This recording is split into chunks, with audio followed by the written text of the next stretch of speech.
the chair was small, not insultingly small, not small the way a child's chair is small. Small the way everything given to humans in the Conclave of Galactic Powers was small. Just enough to function, not enough to matter. The kind of small that said, "You are here because we allow it, not because you belong."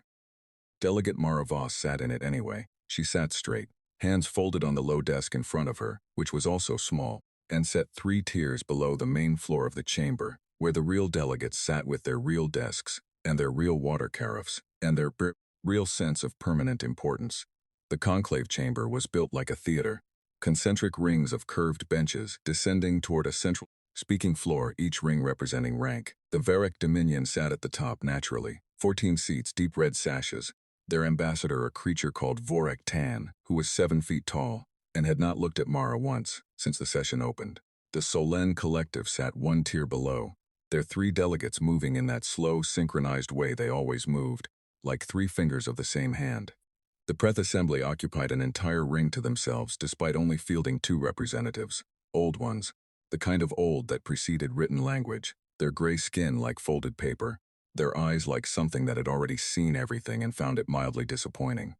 Then came the smaller powers, the Charon clans, the Madrith trade guilds, several species Mara had never managed to correctly identify. Then, at the very bottom tier, practically on the floor itself, Maravoss, human Earth, 1 delegate, 1 desk, 1 chair that was slightly too small. She had been sitting in this chair, or chairs like it, for 11 years. She had learned to sit in a way that made her look comfortable in it. This was not a small skill.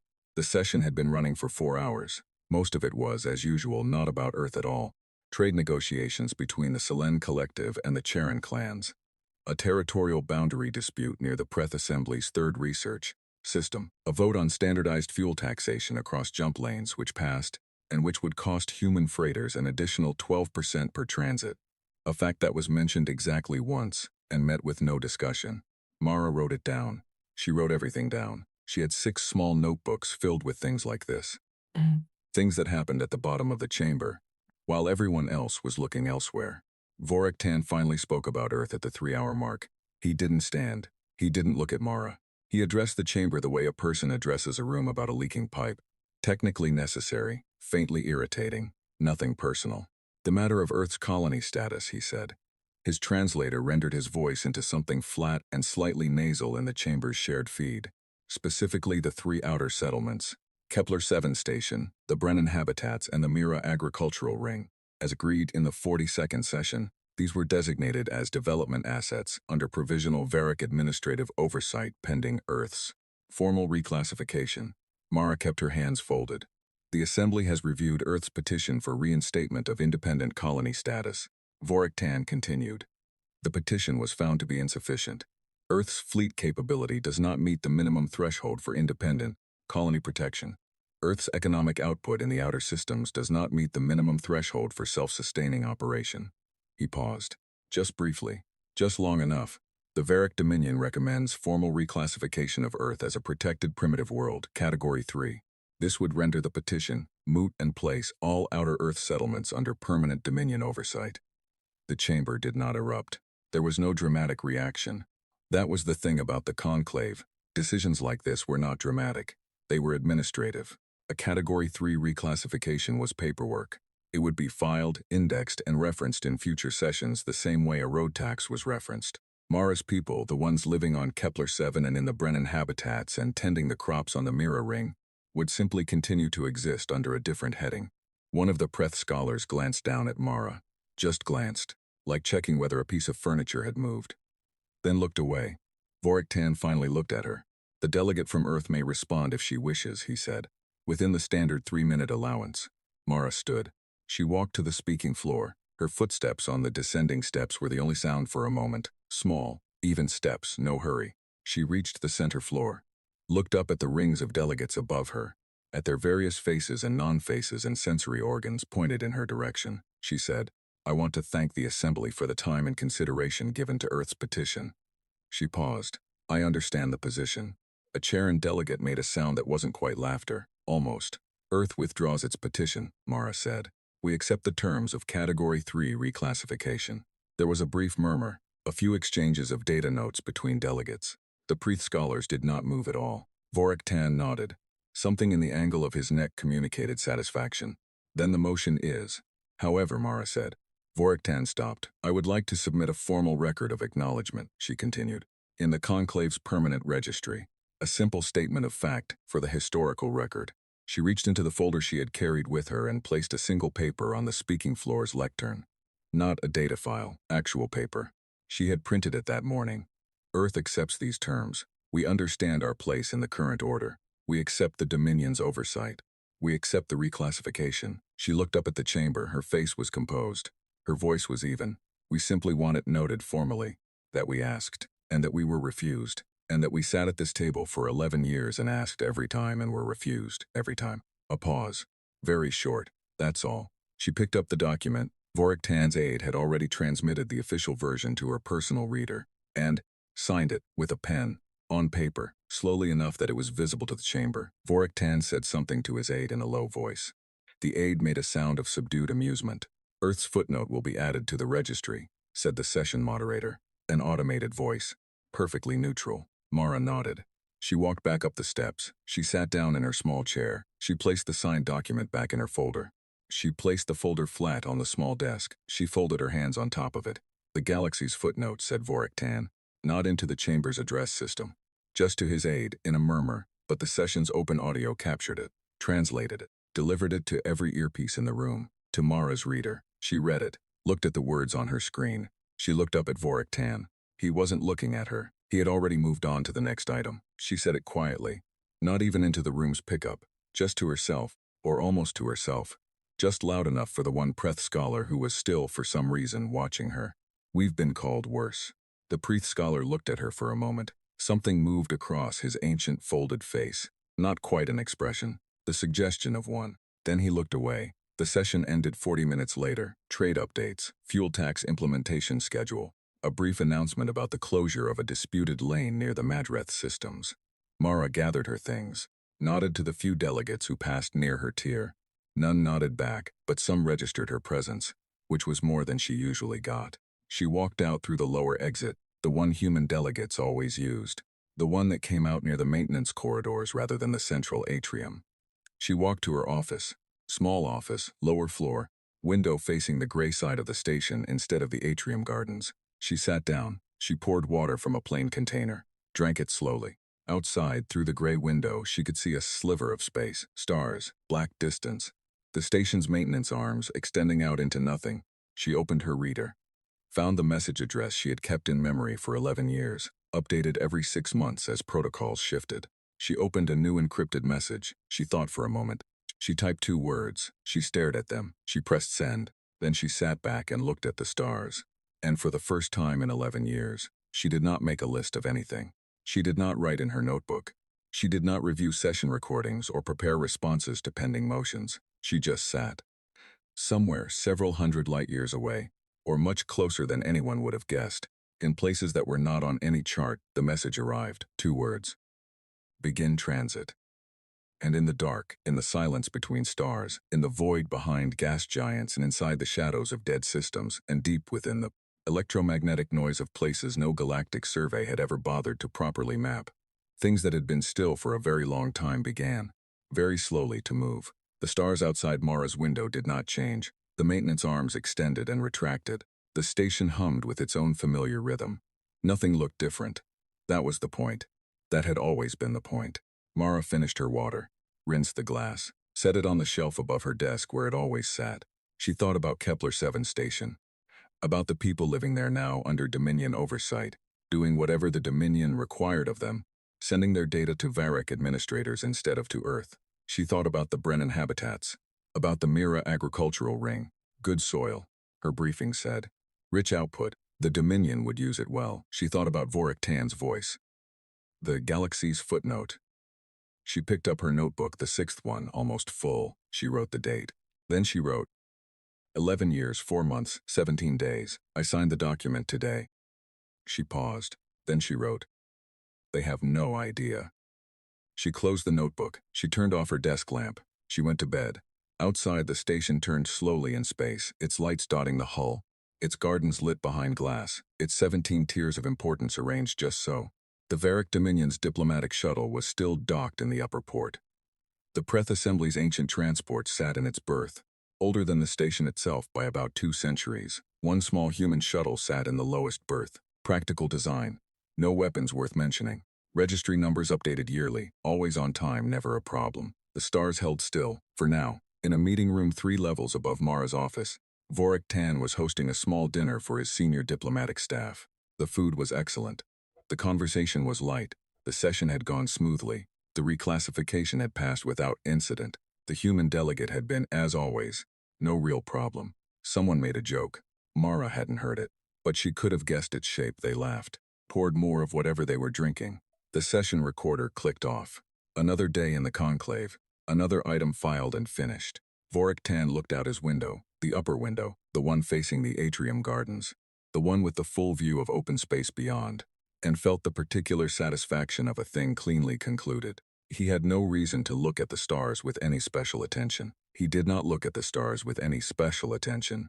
He poured his drink, turned to his aide, said something about tomorrow's schedule, and in the dark, far from everything, in directions that didn't appear on any registered chart, 17 things that should not have existed moved through space without sound, without signal, without light, patient, as they had always been, as they had been trained to be, as their parents and grandparents and the silent, nameless generations before them had built them to be. They moved, and the galaxy, warm and self-assured and deeply unaware, went on with its evening.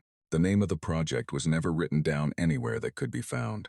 Not because they were careless about naming it, because they had decided, in the very first meetings 200 years ago, that a named thing was a known thing, and a known thing could be found, and a found thing could be stopped. So it had no name. The people who worked on it called it, in the way that workers always develop informal language for large abstract things, simply the program. Sometimes the work, sometimes, in the dark humor that develops in people who spend years doing something they cannot talk about, the hobby. It was not a hobby. 206 years before Maravoss signed anything, a man named Tobias Crane took a job he was not permitted to describe.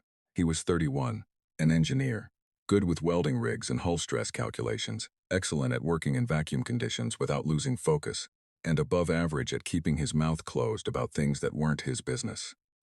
These qualities were not accidental in his selection. He kissed his wife. He hugged his daughter, who was 4 years old and smelled like the cheap soap they used at the daycare she attended on Tuesdays. He told them he was going to be working cargo routes for about 8 months, maybe a bit longer. The pay was very good. He would send messages when he could. He sent messages when he could. They were short. They contained no useful information about where he was or what he was doing, because the outgoing message system was filtered, and he had signed 6 documents agreeing not to include such information. The messages contained things like, "I'm okay. It's cold here. I miss you both. How is the daycare?"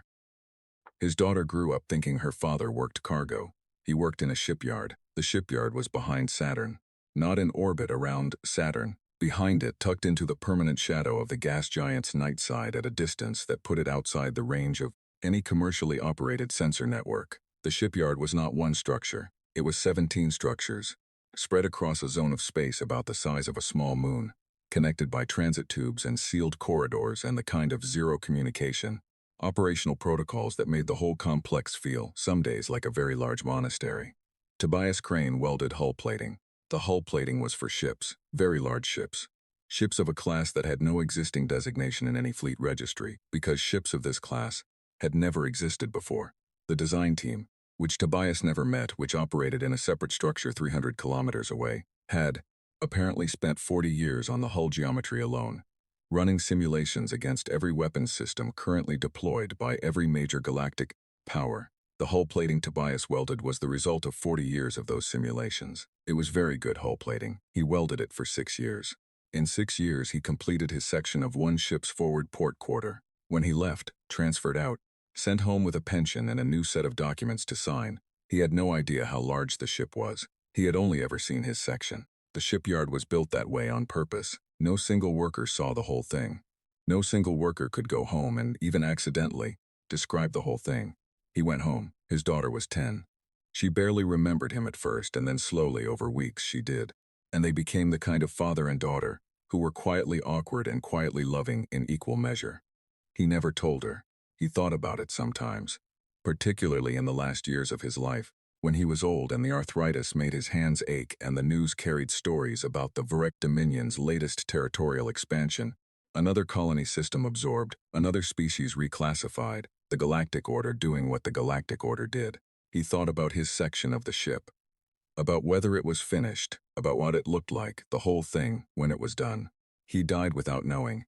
He would have been satisfied to know. What he had welded was part of the forward port quarter of a ship called, internally, by the people who completed it, Hull 1. Hull 1 was 12 kilometers long. It was the smallest ship in what would eventually be called Fleet 1. Fleet 1 was the smallest of the 17 fleets. 104 years before Maravoss sent her message, a woman named Admiral Constance Adeyemi received a commission that did not exist. The commission was delivered by hand, by a civilian who arrived at her apartment at 6 in the morning and left after 7 minutes, and it was printed on paper that had been treated to dissolve in water within 48 hours of exposure to air. She read it standing in her kitchen in her uniform, because she had already been awake for 2 hours, and had already suspected this morning was coming. The commission gave her command of the 17th Fleet. She had never heard of the 17th Fleet. She reported to a transit hub in Nairobi, took a series of connecting flights that involved no commercial carriers, and arrived, 39 hours later, at a facility inside an asteroid that was catalogued in public records as an automated mining operation. The facility was not an automated mining operation. It was a command school.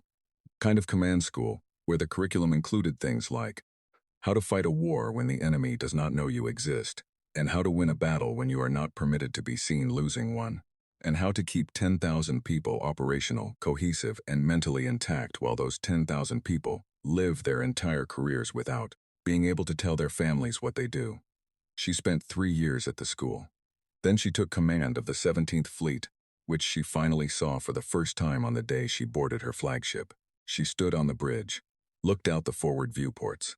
The fleet was arrayed in space around her, hundreds of ships, each one larger than anything in Earth's public naval registry, each one carrying weapons systems that, according to the public record, did not exist, each one crewed by people who had signed the same documents she had signed, whose families thought they worked cargo routes or research stations or long-haul transit positions. "How long has the fleet been assembled?" she asked her executive officer. "This configuration, about 11 years, Admiral. Some of the older hulls go back 60. She looked at the ships, hundreds of them still in the dark, engines cold, running on minimal power, no signals going out, and no one knows. No one outside the program. Admiral, no. She thought about that for a while. How many people know inside the program? Current count is approximately 340,000. Across all 17 fleets, shipyards, and support facilities. 340,000 people keeping a secret. She had not thought it was possible to keep a secret at that scale. She revised her understanding of what was possible. And the fleets before mine. Who commanded them? 1st through 16th Fleet commands are on rotation. We rotate command staff every 8 years to maintain operational freshness. You replace Admiral Huang. She's being transferred to logistics oversight. I'd like to meet her. She'll be at your briefing tomorrow, Admiral. Constance Adeyemi spent 22 years in command of the 17th Fleet. Under her command, the fleet's training doctrine shifted significantly. She introduced what became known internally as the Adeyemi Principle, which was not about weapons or tactics or formation geometry, but about one specific question she required every officer under her command to be able to answer. What happens the day after we win? Not in the abstract, in specific detail. What happens to the crews of the ships you disable? What happens to the populations of the systems you secure? What happens to the political structures you displace? What are the costs? What are the responsibilities? What does a victory that creates a 30-year insurgency actually cost, compared to a slower, messier resolution that creates stability? She was not gentle about it. She required her officers to study every major interstellar conflict in galactic history for the past 3 centuries, to analyze not just the battles but the aftermaths, to calculate, as precisely as the data allowed, the difference between winning a war and winning what came after. Her officers hated the classes. They were engineers and pilots and weapons specialists. They wanted to talk about thrust ratios and firing solutions. She made them read history. The galaxy has been fighting wars since before Earth had writing, she told a class of junior officers about 6 years into her command. A room full of young faces, serious, bright, used to being the best in whatever previous posting they'd come from. Every one of those wars was won by someone. Can any of you name a single galactic power that won a war and then remained at peace for more than 50 years? Silence. The Preth Assembly. Someone offered tentative. The Preth Assembly hasn't fought a war in 800 years, Adeyemi said. They also haven't fought a war in 800 years because they made their neighbors afraid of them. Not allies. Afraid. Do you know what afraid neighbors do? Overtimes. They plan, she said. Constantly. They never stop. And one day the math changes and the afraid neighbors are afraid no longer, and then there is another war. She looked around the room. We will not do this. When we act, if we ever act, we will act in such a way that the day after is already planned, the week after, the year after. We will not leave a wound that festers. We will not win a battle and lose the century. She paused. We have been building for 200 years. We will not waste it on a victory that eats itself. The class graduated. The officers went to their posts. Some of them talked about that lecture for the rest of their careers. Constance Adeyemi retired. She never saw the program activated. Her son became a fleet officer. Her grandson became an admiral. 3 weeks before Maravoss sent her message, Admiral Yusuf Adeyemi III stood on the bridge of his flagship and looked at the full display for the first time in his career. Not the operational display, the one that showed his own fleet's positions. The full display, all 17. The fleet intelligence system mapped them in holographic projection above the command table. Blue markers, each one a ship. The display took 3 minutes to fully render. There were a lot of blue markers. His executive officer, Commander Lena Park, watched the display finish rendering and then stood quietly for about 30 seconds. Well, she said. Yes, said Adeyemi. I knew it was large. She said, they told us in briefings. I thought I understood the scale. You didn't, he said. No, she agreed. I didn't. The display showed 17 fleet groupings distributed across the outer systems, tucked into dead star systems, sheltered behind gas giants, running cold inside asteroid fields, sitting in zones of electromagnetic interference that made them invisible to standard long-range sensors. The ships were not identical. 200 years of continuous development had produced generation after generation of hull designs, each one incorporating lessons from the previous. Each one tested in deep space exercises in zones so remote that the light from those exercises would not reach inhabited space for centuries. The oldest hulls were still operational. They had been continuously upgraded. Some of them had been rebuilt so many times that nothing original remained. Ship of Theseus, hull by hull, system by system, until what remained was the intent of the original and nothing else. Run the readiness report, Adeyemi said. The report ran. It took 4 minutes to compile. Fleet readiness was displayed as a percentage. He looked at the number. He had expected something in the high 80s, 90 maybe, if they'd had a good operational year. The number was 97.3. That can't be right, Park said. It's right, said his chief engineer, Lieutenant Commander Rao, who had run the readiness systems for 6 years and had a tone of voice that suggested she found doubt mildly offensive. We had a very good year. Adeyemi looked at the display. 97.3% readiness across 17 fleets. Across, he checked the count. 41,612 ships. He thought about his grandmother, about the classes she had taught, about the questions she had required her officers to answer. What happens the day after we win? He knew the answer. He had spent his entire career learning it, refining it, building the doctrine that answered it as precisely as he could make it. Adeyemi doctrine, they called it now, his version, named after the family, not just him. 3 generations of the same question, 3 generations of sharpening the answer. The answer was, the day after we win, we do not occupy, we do not administer, we offer terms, specific, humane, pragmatic terms. We leave functional governments in place where they exist. We enable trade where it benefits both parties. We enforce exactly one rule, with absolute consistency. You do not harm our people, and we will not harm yours. That was the doctrine. He looked at 97.3% readiness, 41,000 ships in the dark, 380,000 crew, give or take, living their compressed secret lives, 200 years of work. He thought of Tobias Crane, though he didn't know the name. He thought of the generation of Cranes, engineers and welders and systems specialists who had spent their careers building something they could not see the whole of, for a purpose they would not live to witness. He thought of his grandmother.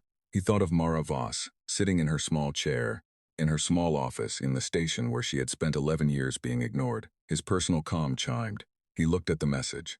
2 words. He was still for a moment, long enough that Park looked at him. Admiral. He straightened, adjusted the front of his uniform, set his shoulders. All fleets, he said, transit to Galactic Core. Formation Omega. Park looked at the display. Looked at all those blue markers. She had run simulations. She had studied the doctrine. She had believed in this for years in the abstract way that people believe in things they have not yet seen. The blue markers began to move, not fast, not the way attack orders move, urgent, scrambled, immediate. They moved the way the tide moves, the way a glacier moves when you know enough to watch the right time frame. They moved as if they had been about to move for a long time, which they had. 200 years is a long time to get ready. The first sign was wrong numbers, not dramatically wrong, not the kind of wrong that triggers alerts and wakes up admirals, just numbers that didn't quite fit the models. Gravitational variance readings in 3 outer systems that were slightly off from projected baselines, the kind of thing that sensor operators are attributed to calibration drift and logged as a maintenance note, and did not think about further. The second sign was also wrong numbers, but in more places. The third sign was a sensor ghost. Fleet Commander Skethra of the Varric Dominion encountered the ghost on day 11, when his border patrol fleet was running a standard sweep of the outer carafes systems, a quiet route, patrolled by rotation, never interesting. His sensor officer flagged a reading at the edge of the long-range array. A mass signature, very large, gone in seconds. Calibrate the array, Skethra said. Already calibrated this morning, Commander. Run it again. It ran again. Nothing on the display. Clean space. The outer carafes systems were dead systems. No habitable worlds, no commercially viable resources, no reason for anyone to be there. The ghost had probably been debris drift or a sensor artifact or any of the dozen boring explanations that sensor ghosts usually had. Skethra noted it in his log and moved on. On day 14, 3 different Varric patrol commanders filed mass signature anomaly reports within 6 hours of each other. Different systems, different sectors, all in the outer reaches, all briefly there, then gone. The anomaly reports went up the chain. They reached Skethra's desk because he was the senior commander in the border region. He read them in sequence. He sat with them for a while. The systems in the reports were not adjacent. They did not form any obvious pattern at first look. He pulled a star map and plotted them. He looked at the plot for a long time. They were not adjacent, but they were equidistant. Specifically, they were equidistant from the galactic core, arranged, if you connected them, in an arc, the beginning of a circle, a very large circle. He told himself this was probably coincidence. In a galaxy with enough data points, patterns appeared in noise. This was a known problem in sensor analysis. He had taught a course on it once at the Varric Officer Academy. He noted it, filed it, sent a recommendation that the outer arrays undergo full diagnostic review. He did not sleep well that night. On day 17, the number of anomaly reports doubled. On day 19, they doubled again. On day 20, a junior sensor operator on a Varric listening post in the Druth system did something that was slightly outside his normal duties but within his technical authorization. He cross-referenced the anomaly reports from the past 3 weeks with the gravitational variance readings that had been logged as calibration drift in the first week, and he ran a composite analysis. He was 23 years old. He had been at the posting for 8 months. He was considered thorough, which was a quality his superiors found mildly inconvenient. He looked at the composite analysis for a long time. Then he sent it up the chain with a flag on it that he had never used before, the flag that meant urgent senior review required, cannot specify further in this channel. It reached Skethra's desk at 3 in the morning, station time. Skethra read it. He read it again. He pulled the raw data and ran the analysis himself, using a different method to check. He got the same result. The gravitational variance wasn't calibration drift. It was mass displacement.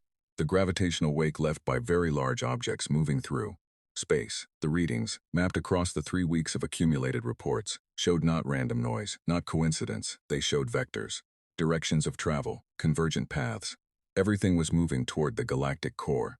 He pulled the Preth Assembly's long-range data next. The Preth ran the oldest and most sophisticated sensor network in the known galaxy, a system of arrays built across 4,000 years of continuous operation, capable of reading mass signatures at distances that Varric technology couldn't approach. He had liaison credentials.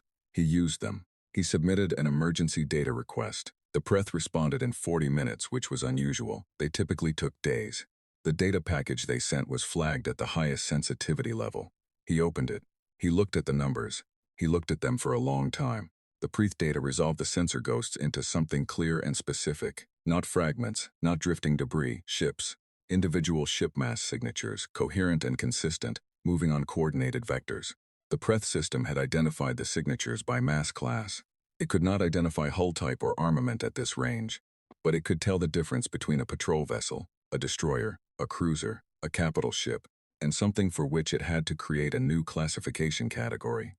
Because nothing in the existing registry was large enough, the new category was labeled, in the priest's coldly neutral data language, classification unknown, mass exceeds current registry maximum.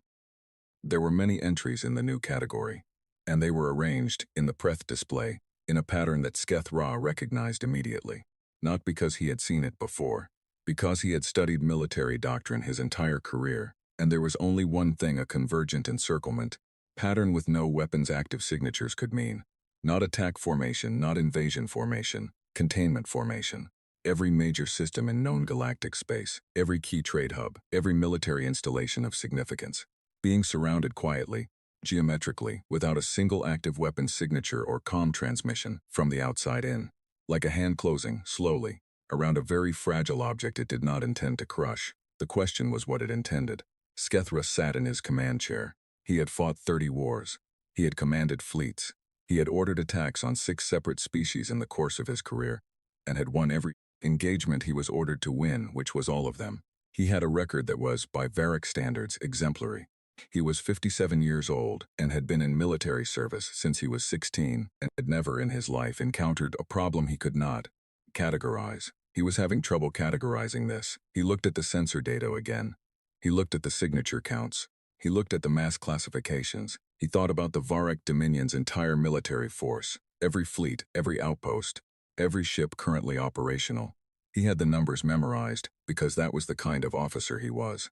He compared them to what the Preth data was showing him. His species did not have a common expression for the specific feeling of realizing that an assumption you have held your entire life was wrong. They didn't need one. The feeling had not, in Varric history, come up very often. They were not a species that was often surprised by power. He found a chair and sat down. He had been standing. He sat down. "Commander?"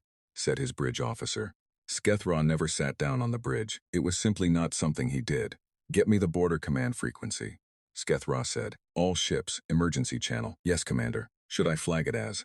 "Flag it as whatever level is above the highest level," he said. There was a brief pause. "That would be Dominion Supreme Alert, sir. That's only ever been used twice in. Use it." On the Conclave station, alarms started at different times in different departments, depending on which systems received the Preeth data feed first. The Preeth Assembly's own 2 delegates received it first. They sat in their private quarters, the 2 ancient scholars who had been coming to conclave sessions for longer than most species had been members, and they reviewed the data feed in silence. They did not speak to each other immediately. They rarely needed to. Then one of them, the one who had glanced at Maravoss after the vote, the one whose face had moved in that way that wasn't quite an expression, sent a single message, not to the station's emergency system, not to the Varric delegates, not to the conclave administration. To Maravoss's personal reader, the message said, "We would appreciate a private conversation at your earliest convenience." Mara read the message and set her reader down and picked up the cup of tea she had been preparing and sat at her small desk. The station's general alert system had just begun to sound, a low cyclic tone that meant elevated sensor activity, not quite an emergency. The kind of alarm that meant something was happening, but nobody was sure what. She could hear, through the wall, the corridor beyond her office filling with movement, footsteps going fast, voices in Varric and Selen, in the several languages of the Charon clans. The normal background rhythm of the station, measured, purposeful, unhurried, replaced by something that had a different texture, controlled alarm. The sound of people who were trying to stay professional while their understanding of a situation changed under them. She drank her tea. Her door opened without a knock. Preth scholars did not knock. They had never seemed to fully accept the concept. The one who had sent the message stood in the doorway. Behind him, the corridor was moving. Screens visible through other open doors, all of them showing variations of the same data. "Delegate Voss," he said. His voice was old, very old, the way a cliff is old, present and permanent, the sensor data from the outer arrays. "Yes," she said. "These are human ships." "Yes," she said. He looked at her. His eyes were pale and steady. "You have been sitting in that chair for 11 years, he said. "Signing documents." "Yes." "And the entire time?" "Yes." He was silent for a moment. She thought of a word she had read once, a specific kind of silence that is the product of a mind reformatting itself around a new truth. Not shock, something more dignified. The Preth scholar's face was doing again, that thing that wasn't quite an expression. "We have questions," he said. I imagine you do. When can you? The alert in the corridor shifted in pitch. A harder tone now. The tone the station used for actual incoming fleet signatures, not anomaly reports. They were here, not approaching, not en route. Here. Mara set down her cup. She looked at the Preth scholar. He was watching her with that ancient recalibrating gaze. She was aware, for the first time in 11 years, that the weight she had been carrying in her chest, the held breath, the long patience, the thing she had pressed down and pressed down and pressed down, was not there anymore. It had simply stopped. She felt lighter than she had expected. A Selen delegate appeared in the corridor behind the Preth scholar, moving fast. 3 bodies moving as one in their collective way. The delegate from Earth, one of them said. All 3 of them said, slightly offset. We need to understand what is happening. More footsteps, someone shouting in Varric, somewhere above, on a higher level, and then, on every screen in the station simultaneously. On every public display and emergency readout and diplomatic communication terminal, a single transmission arrived, open channel, every known galactic language, text only, no video, no audio, just words, clean and plain, in every script that any receiver on the station could render. It said, "To the Galactic Conclave and all member civilizations, this is Admiral Yusuf Adeyemi III, commanding the combined human fleet. We are present in your space in full operational capacity. We have no active weapons. We have no hostile intent. We are requesting a formal session of the Conclave at your earliest convenience. We would like to renegotiate." The corridor outside Mara's door went very quiet. Not the quiet of an empty place. The quiet of a full place that had stopped moving, stopped talking, stopped everything it was doing because it had suddenly encountered a sentence it needed to sit with for a moment. Mara stood up. She straightened her jacket. She looked at the Preth scholar, who was still in her doorway, looking at her. He said, slowly, as if testing the shape of the words, the footnote. "Yes," she said. It was always yes. She picked up her folder from the desk. The one that still had, inside it, the signed reclassification document. The one that had transferred 3 of Earth's colony worlds to Varric oversight. She tucked it under her arm. "Shall we go find a room that seats more than 17 species?" The Preth scholar stepped aside. She walked out into the corridor. Around her, the station was reconfiguring itself in real time. The internal kind of reconfiguration. The one that happened in brains and in the space between assumed facts. She could feel it. She had been preparing for it for 11 years, and she could feel it happening now, in the faces of delegates and aides and administrative staff, who saw her walking through the corridor in the middle of an emergency alert and did not understand yet that they were looking at the person who had set it in motion. She walked toward the main chamber. Outside, in the space around the station, the first ships came into visual range on the station's exterior cameras, and the feeds were pulling to every screen that had access. She didn't watch them. She had seen the ship designs in classified briefings for years. She knew what they looked like. But the delegates who had never seen them before, the ones who were crowding around displays now, in corridors and offices and the chamber itself, were seeing for the first time the thing that had been built in the dark. They were seeing it all at once, which was, Adeyemi had once said in a briefing, the only correct way to be introduced to an irreversible truth. The order to fire came from somewhere above Sketh Ra. That was the thing he would think about later, not the battle itself, but the source of the order. It did not come from him. He was a fleet commander. The order to engage the human fleet should have come from him, or at minimum required his authorization. Instead, it came from a Dominion High Command transmission routed directly to his fleet's weapons systems, bypassing his console entirely, arriving as a fait accompli. The engagement had been authorized. His ships were to fire. He found out about it the same way his bridge crew found out. The weapons status board lit up across his entire fleet simultaneously. 400 ships coming to combat ready in a cascade that he could feel in the deck plates as power was redistributed, as the long-dormant weapons arrays came online and the targeting systems reached out and locked. "Commander," his weapons officer's voice was careful. "We have a firing solution on the nearest human fleet grouping, 47 ships, 47 human ships, against 400 of his." He looked at the display. The 47 human ships had not moved. They had not changed formation. They had not gone to weapons ready. At least, their power signature did not indicate weapons systems active. They were simply there, present and still. "Has the human fleet responded to our weapons activation?" he asked. "No change in their status, Commander." He stood there for a moment. He was a man who had ordered attacks before. He knew the weight of the moment before an order. The way it sat in the chest, the clarity of it, the absence of doubt that a good commander was supposed to feel. He had felt it every time before. He did not feel it now. He felt something else. Something that had no name in his language. A sensation adjacent to the feeling of about to make an error of the permanent kind. The order came again. High command. Direct. Engage.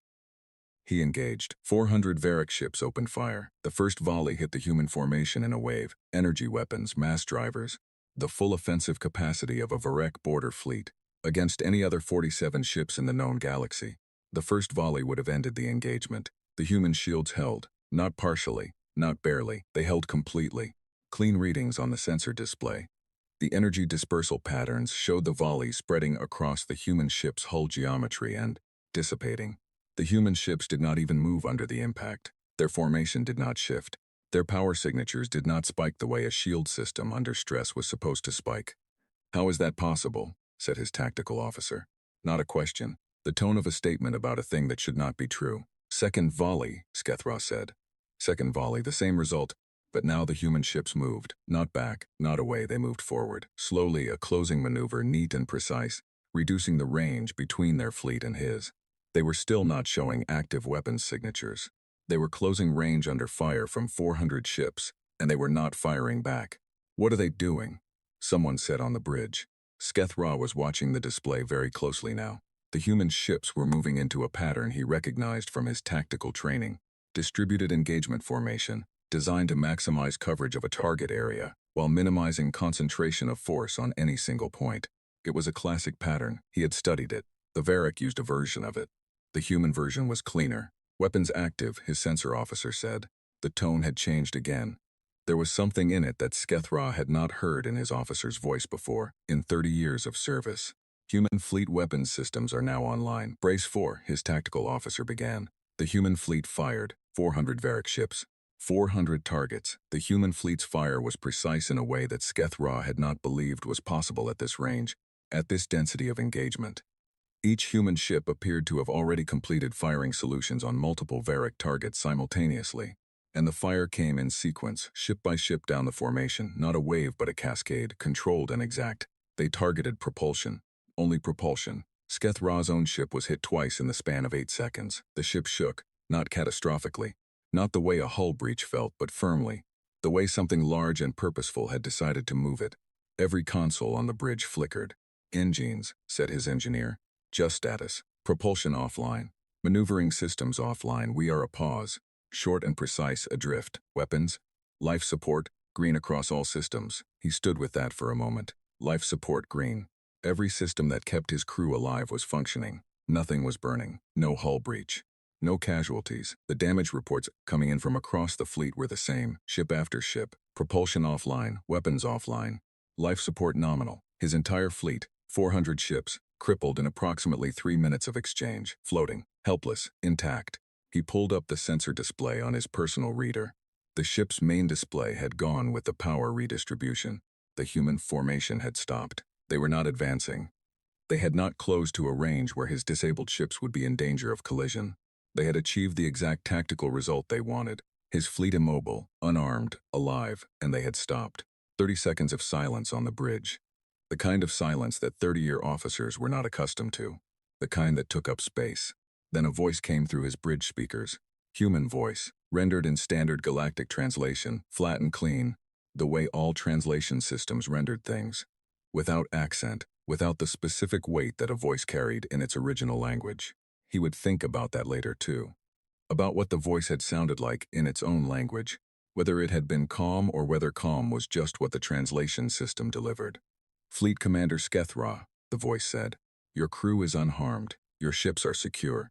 You will receive food and medical assistance within the hour. A repair vessel is en route to restore minimum propulsion to your fleet within 6 hours. You will be able to transit to your nearest station under your own power. We ask only that you listen." Skethra stood in the middle of his crippled bridge and looked at nothing for a moment. He had fought 30 wars. He had been in battles that lasted 3 days. He had lost ships. He had given orders that he knew would kill members of his crew, because that was the nature of the thing. He had never, in 30 years, been defeated. He had never been captured. He had never been on the receiving end of a battle that ended with the other side sending food. He didn't know what to do with it.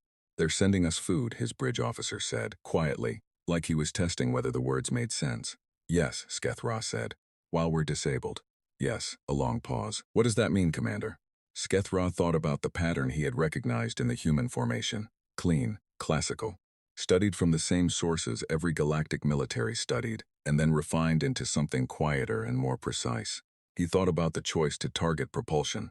Only propulsion, not weapons first, propulsion. The choice that said, we are not here to destroy you. We are here to make you stop moving. There was a whole philosophy in that targeting choice. A very specific philosophy that someone had made a conscious, deliberate decision to encode into military doctrine. He thought about the question. Why would they develop doctrine that wins battles without killing? He thought about that for a while. It means, he said slowly, that they planned this for a very long time. 3 systems away, the Selene Collective had watched the engagement from a distance, their ships sitting in observational formation. No weapons active, no movement. This was characteristic. The Collective was many things, but impulsive was not one of them. The 3 delegates aboard their primary vessel watched the sensor feed. They watched the Varric engagement from start to finish. They watched the human fleet disable 400 ships in 3 minutes with 0 casualties. They watched the repair ship being dispatched. They communicated with each other in the way they always communicated.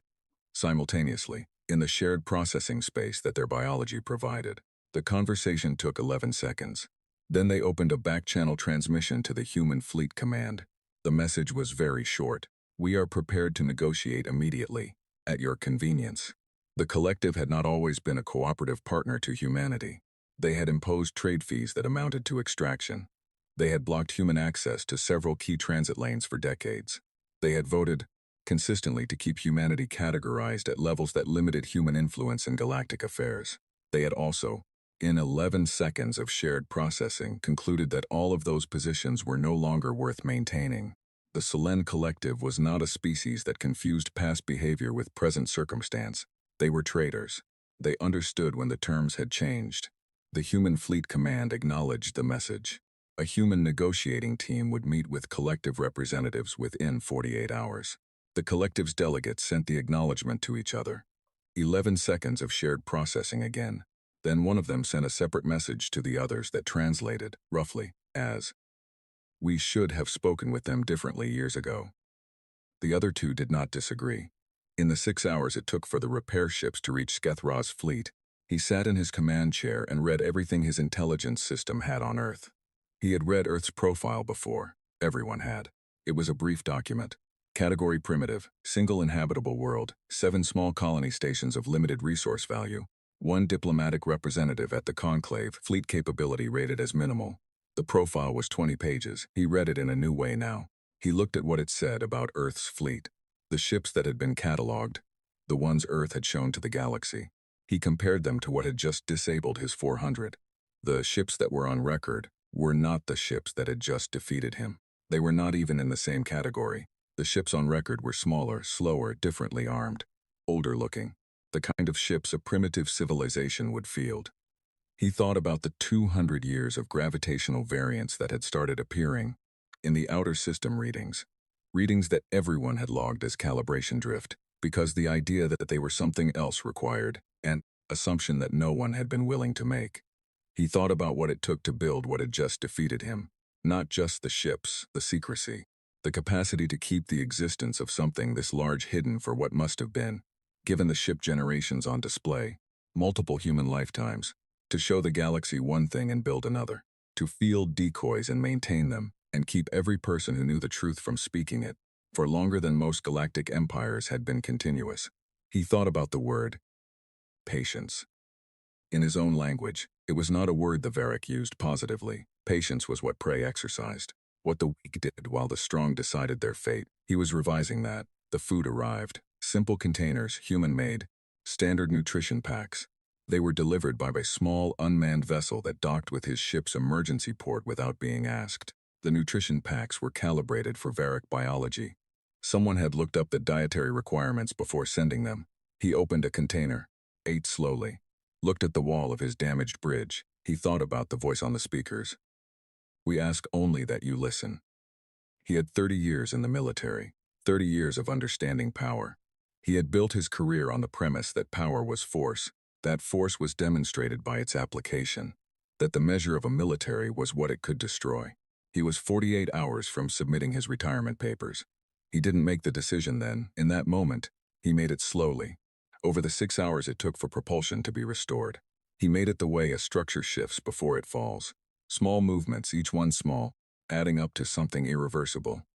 What he was certain of, sitting in his command chair eating human food in his crippled ship, was this: he had been in 30 wars, and not one of them had been won by the side that sent food to the people it defeated.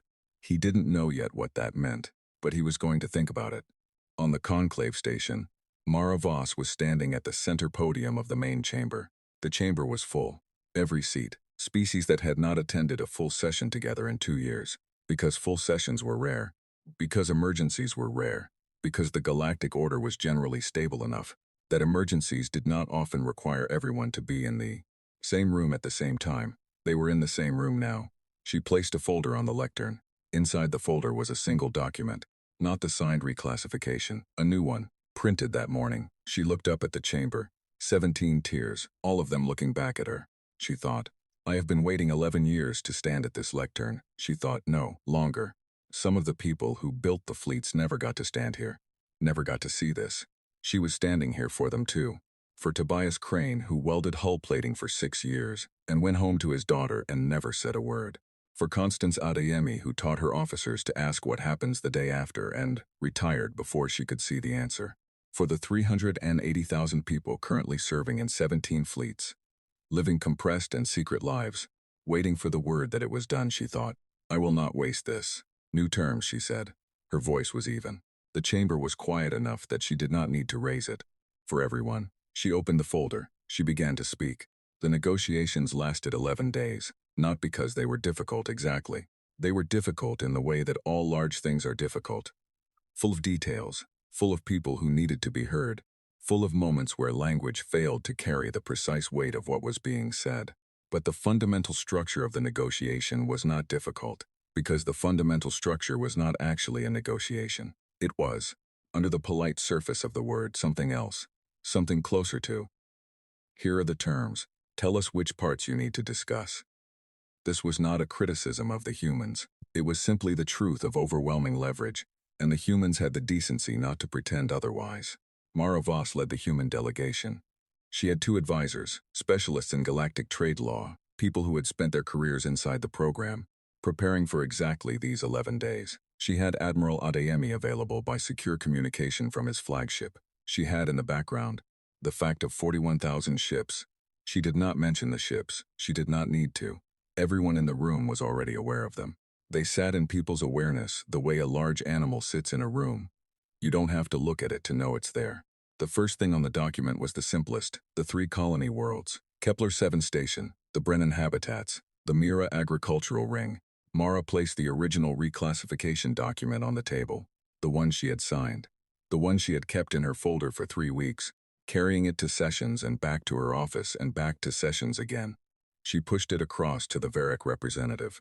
Not Vorik 10. He had been removed from his position 4 days into the crisis.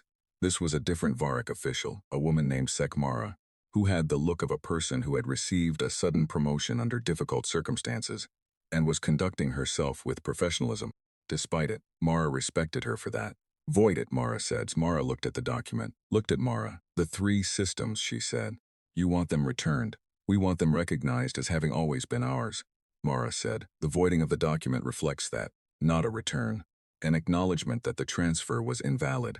Sekmara looked at her advisors. They exchanged something in Varric, low, quick. Then she looked back at Mara. There is the matter of the infrastructure the Dominion has built in those systems during the oversight period, she said. The processing facilities on Mira. The transit, you can have the infrastructure, Mara said. We'll buy it from you. Fair market rate.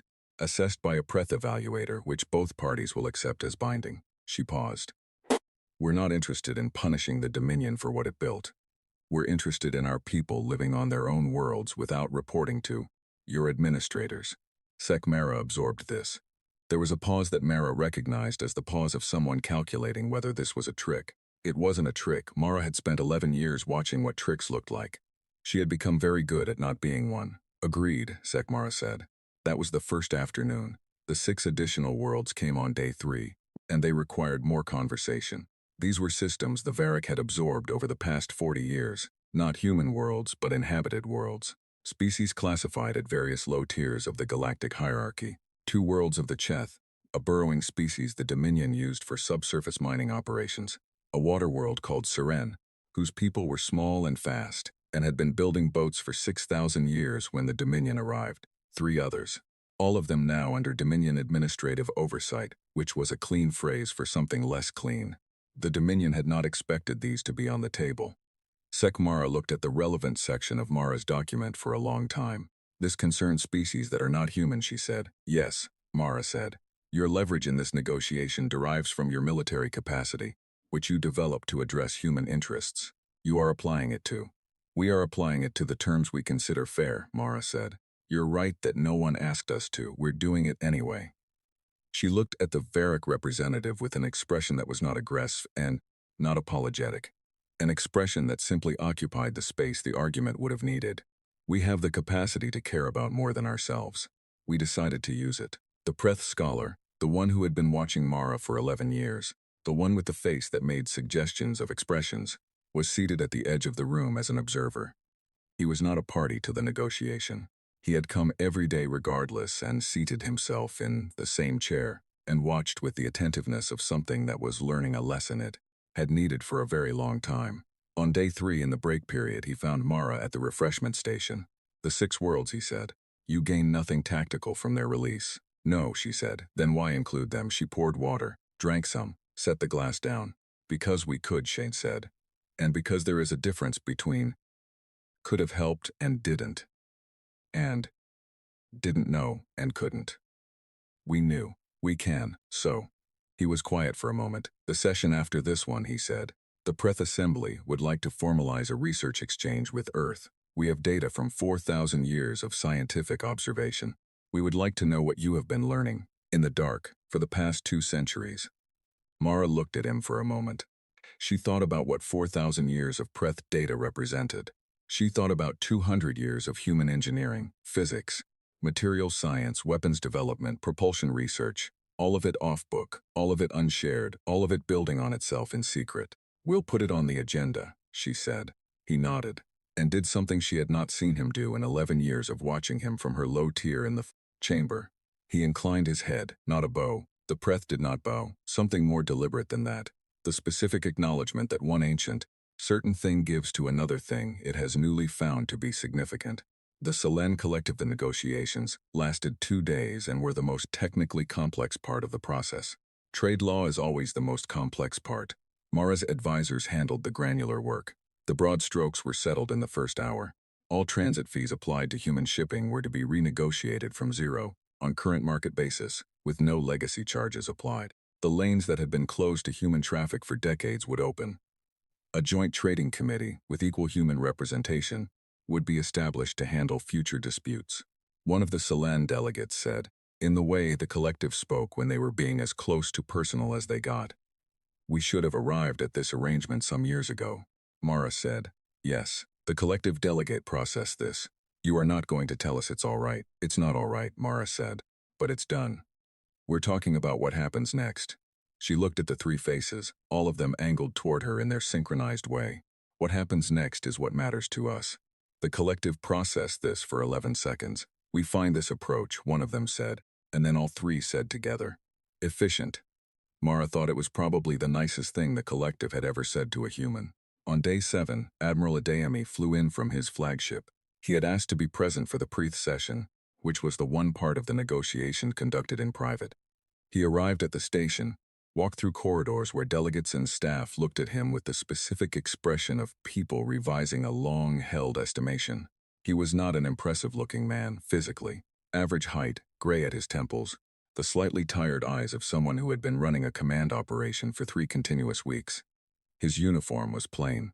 He carried no visible insignia beyond his rank pins. The way he walked was the impressive thing, not military stiff, just very certain, in the quiet way of someone who has always known exactly where he stands and does not require the acknowledgement of anyone else to maintain it. He met with the 2 Preth scholars for 3 hours. The room was sealed, no recording. This had been the Preth Assembly's condition, and Adeyemi had accepted it without discussion. No one ever reported what was said in that room. Adeyemi came out looking, as Mara had noted in the outline, 10 years older. The Preth scholars came out looking thoughtful, which was, by all accounts from people who had worked with the Preth for decades, genuinely unusual. What Mara did know, because Adeyemi told her, later, in the brief debrief they held after the session, was that the Preth had asked one question primarily for 3 hours in many different forms. The question was, why? Not why build the fleet, not why wait. Why the specific choice to come without firing first? When you had the capacity to walk in and demand rather than request? Why the food sent to Skethra's disabled ships? Why the 6 worlds that were not human? Why design a military doctrine around the idea that what you do the day after matters more than what you do on the day? Adeyemi had told her his answer. I told them it was because of my grandmother, he said. Because she taught me that winning a war is easy and winning what comes after is hard. And the second one is what you'll live in for the rest of your life. And she learned it from 40 years of studying every galactic war in the historical record, and what she found was that every war that was won with maximum force created a grievance that lasted for generations. And every generation of grievance produced another war, and no one ever actually won. They just had the space between conflicts. He paused. I told them we did not want to be in the space between conflicts. We wanted to get off that cycle entirely.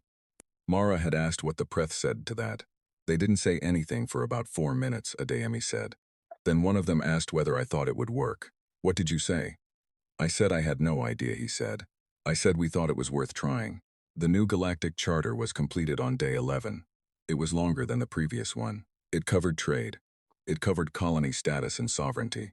It covered the minimum rights guaranteed to inhabited worlds regardless of their military or economic classification.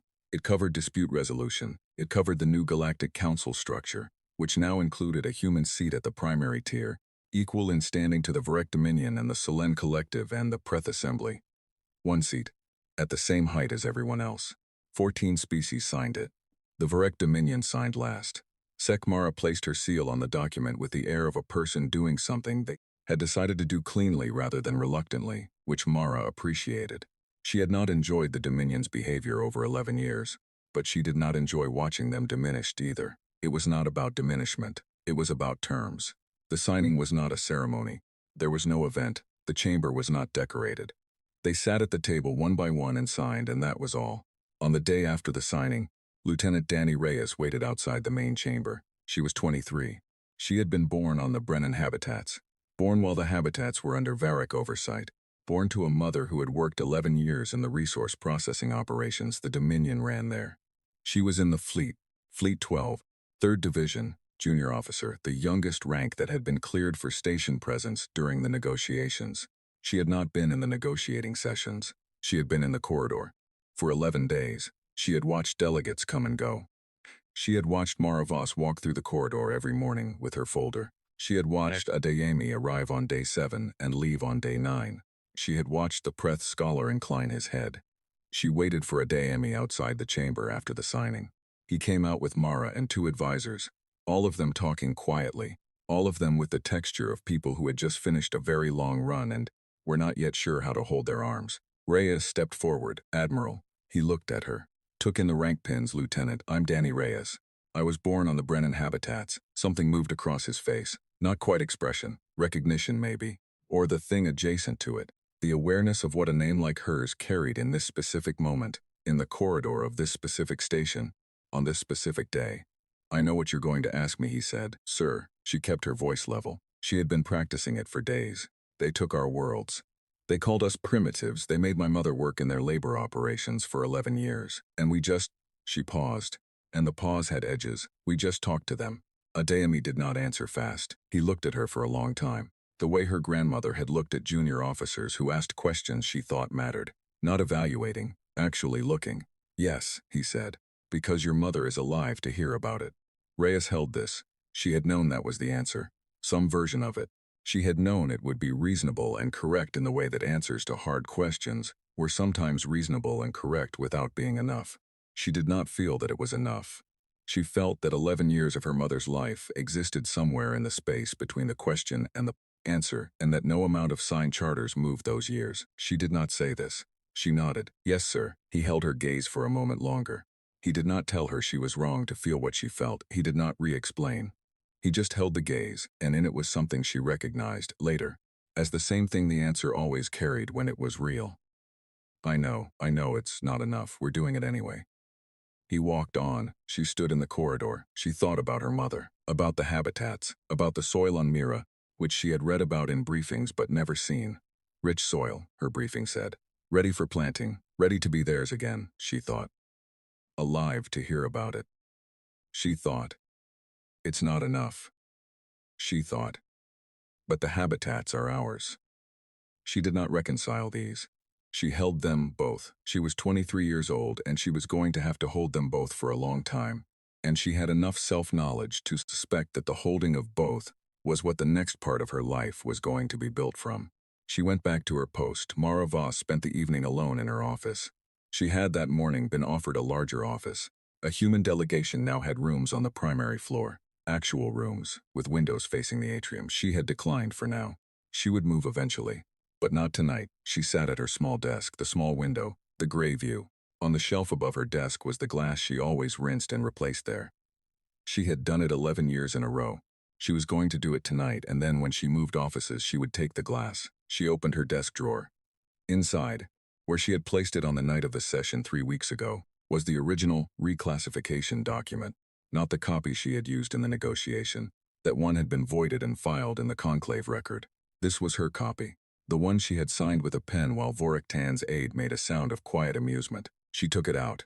She unfolded it. She read it once. The whole thing, the formal language, the administrative category. Earth, Protected Primitive World, Category 3. The date, her signature, in her own handwriting, even in small. She thought about Tobias Crane. She didn't know his name. She didn't know most of their names. But she knew they had existed. 200 years of them. Living compressed and silent and building in the dark. And she thought about them anyway, the unnamed shape of them, the specific quality of a life lived in service of something you will not see completed. She thought about Constance Adeyemi. She thought about Yusuf Adeyemi III, who had walked out of a 3-hour meeting with the oldest species in the known galaxy looking 10 years older, and told her, calmly, that he had said he had no idea if it would work and thought it was worth trying. She thought about Danny Reyes in the corridor. She thought about her mother, living and alive on the Brennan habitats. She folded the reclassification document. She held it for a moment. She put it back in the drawer and closed the drawer and left it there. Her comm chimed. The new Galactic Charter. Officially filed. Officially ratified. Officially the current law of the known galaxy. Was available for her personal record. A notification from the Conclave registry system. Plain and administrative. The kind of message the registry sent for every document filed. She looked at the notification. She picked up her pen. She thought, someone told them we were a footnote. She thought, footnotes are written by people who have already decided what the story is. She accepted the notification. The window was gray. The stars were somewhere behind it, as they always were, present, indifferent, enormously old, in every direction, in systems that now appeared on charts under different labels than they had 3 weeks ago.